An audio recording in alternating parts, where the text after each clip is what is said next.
बस्ती जिले से दिल दहला देने वाला मामला सामने आया है। कलवारी थाना क्षेत्र की रहने वाली पीड़िता बस्ती शहर के एक निजी अस्पताल में काम करती थी, जहां जनवरी 2022 में उसकी मुलाकात अजतुल हक उर्फ प्रिंस से थी। आरोपी ने खुद को हिंदू बताकर युवती का भरोसा जीता और अच्छे अस्पताल में नौकरी दिलाने के नाम पर उसे प्रेम जाल में फंसा लिया।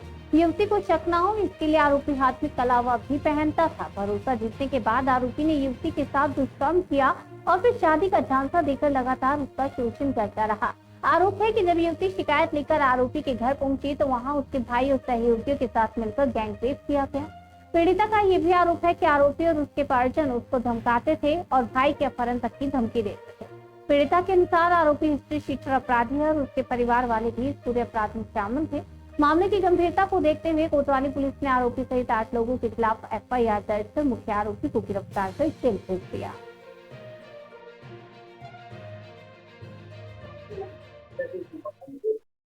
सर ये जो है इसका नाम मजफरुल हक है, जो हिंदू बन के बाकी सब लड़कियों को फंसाता है। और मैंने जो है 300 नहीं बोला था सर, 300 मतलब प्लस बोला था। 350 प्लस लड़कियां हैं जो इससे गिरफ्त में ऑलरेडी आ चुकी हैं, और बहुत सारी लड़कियां हैं सर जो अभी लापता हैं। बहुत सारी लड़कियां हैं जिनके साथ इसने रेप करा है और जो सामने नहीं आ रही हैं। और कुछ लड़कियां तो ऐसी हैं सर जो जिनके साथ इसने बलात्कार किया है और वो प्रेग्नेंट भी हो गई हैं। उनका अबॉर्शन इसके परिवार ने कराया है, जो सर कोई सामने नहीं आ रहा है। सर इनका मुख्य कारण यही है लड़कियों को, हिंदू लड़कियों को फंसाने का, कि लड़कियां आए और उनको फंसा के उनको इस्लाम धर्म कबूल कराएं, जो लड़कियां कर लेती हैं। और इसका जो परिवार है, लड़कियों से पहले धर्म कबूल करने के लिए उनको मेंटली टॉर्चर करता है। उसके बाद सर इनको अलग अलग देशों में भेज देते हैं। फिर उनका क्या होता है सर किसी को नहीं पता। कुछ लड़कियां तो लापता हैं। सर मैं हॉस्पिटल में जॉब करती थी, तो ये वहां पे सर मुझे मिला एज अ काम के थ्रू। और इसने हाथ में कलावा बांधा हुआ था, सर पे टीका लगाया हुआ था। इससे अपना नाम सर प्रिंस बता था। मुझे बहुत टाइम के बाद पता चला कि ये जो है असफरुल हक है, प्रिंस नहीं। जी इसने जो है मेरे साथ शारीरिक संबंध जब बनाया तो उसने ये बोल के बनाया कि मैं तुमसे शादी करना चाहता हूँ, जो कि मेरा ऑलरेडी मुकदमा चल रहा है उसका। ये सब बाकी सारी चीजें उसमें है सर। 1 ईयर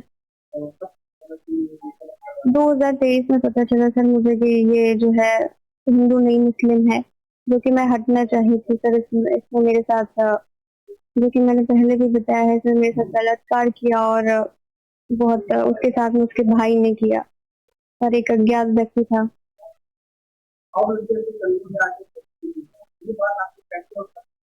ये सर इसके बाद मुझे पता चला, बहुत सारी लड़कियों का नाम भी मेरे पास है और उनके साथ क्या क्या हुआ वो सब भी मुझे पता है। और सर वो लड़कियां यहाँ पे आने के लिए तैयार इसलिए नहीं है क्योंकि उनको लोक लाज का डर है, इस वजह से वो आ नहीं पा रही है। बट सर मैं लड़कियों का नाम भी बता सकती हूँ जो कि मेरे नॉलेज में है, 30-40 लड़की। ये ब्लैकमेल करता था, उनको पैसे लेता था जिससे उसका घर का खर्चा चलता है। और जो है इसलिए डरा था क्योंकि ये बाकी लड़कियों का जो है ये वीडियो बना के रख देता था, न्यूड वीडियो, कि तुम्हारे घर वालों को बता दूंगा या वायरल कर दूंगा। तो डर की वजह से वो अपना मुंह नहीं खोल पाती।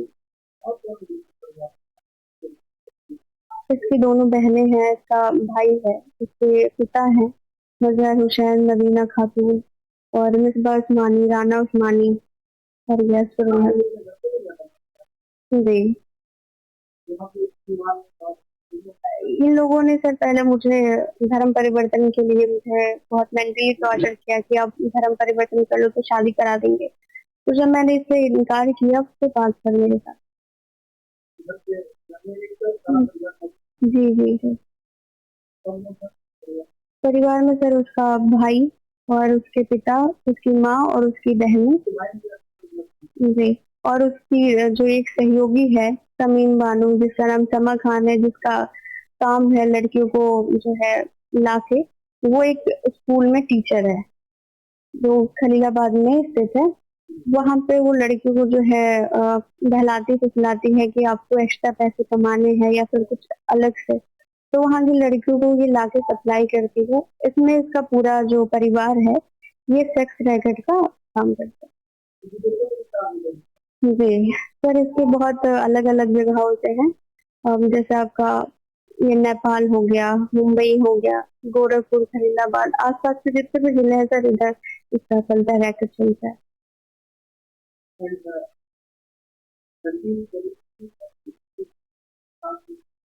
सर अभी क्योंकि सर इसकी फंडिंग जो है वो बाहर से ही होती है, जहाँ तक मुझे नॉलेज है इसकी फंडिंग बाहर से होती है, और इसका और इसके परिवार का सर बहुत बाहर लोगों से भी लिंकअप है, इसलिए आज तक सर ये लोग बचते आए हैं। और इसमें सर पुलिस का भी बहुत बड़ा रोल है कि लड़कियां जाती हैं तो पीड़ित लड़कियां होती है, उनका मुकदमा दर्ज नहीं करवाया जाता है, उनका बयान बदल के हल्की धाराओं में दर्ज कर दिया जाता है। उसके बाद सर उसकी कोई मदद नहीं होती है, जो थक हार के वो घर बैठ जाती है।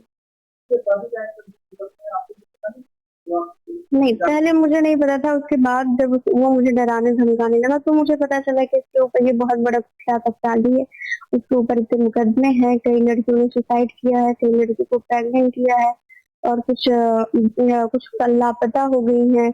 मैं लड़कियों का नाम नहीं लूंगी, बट बहुत सारी लड़कियां मेरे कॉन्टेक्ट में है जिनके साथ ये सारी चीजें हुई हैं। जी मैंने सुना कि वो शामिल हुआ है AIM में। जी, क्योंकि सर ये चाहता है कि जितने भी अपराधी होते हैं, इसने कहा है कि जितने भी अपराधी होते हैं जिनके ऊपर मुकदमे होते हैं वो जो है नेता बन सकते हैं आराम से, इसलिए उसने ज्वाइन किया है ताकि ये जो प्रशासन के हथकंडे हैं उस तक ना पहुंच पाए। FIR दर्ज हुई जिसमें आपने एक आरोपी गिरफ्तार किया, क्या है पूरा मामला? देखिए, एक शिकायत मिली थी हम लोगों को एक महिला द्वारा कि उनके द्वारा जो विपक्षी हैं अफजरुल उर्फ प्रिंस, उन्होंने उनका शारीरिक शोषण किया। तो इस FIR पर हम लोगों ने इस तहरीर पर तत्काल हम लोगों ने मुकदमा दर्ज किया, और जो अभियुक्त हैं इसमें उनकी हम लोगों ने गिरफ्तारी सुनिश्चित की। और इस प्रकरण में अभी इन्वेस्टिगेशन हम लोग की चल रही है, जैसे जैसे इन्वेस्टिगेशन चलेगी कार्रवाई है। एक सवाल और है क्या कि इससे जुड़ा कोई और विक्टिम भी आपके सामने आया, क्योंकि बहुत सारे एलिगेशंस लगाए जा रहे हैं, बहुत सारे विक्टिम्स पे कोई पॉसिबल विक्टिम पुलिस के पास आया है क्या? देखिए, हम लोगों ने देखा कि वो जो पीड़िता है उन्होंने इस तरह की बातें भी की हैं। इस संबंध में हम लोगों की बात भी पीड़िता से हुई, और जो जहां तक हमारी इन्वेस्टिगेशन भी चल रही है, तो अभी तक इस तरह के कोई प्रमाण हम लोग को कहीं भी मिल नहीं रहे हैं।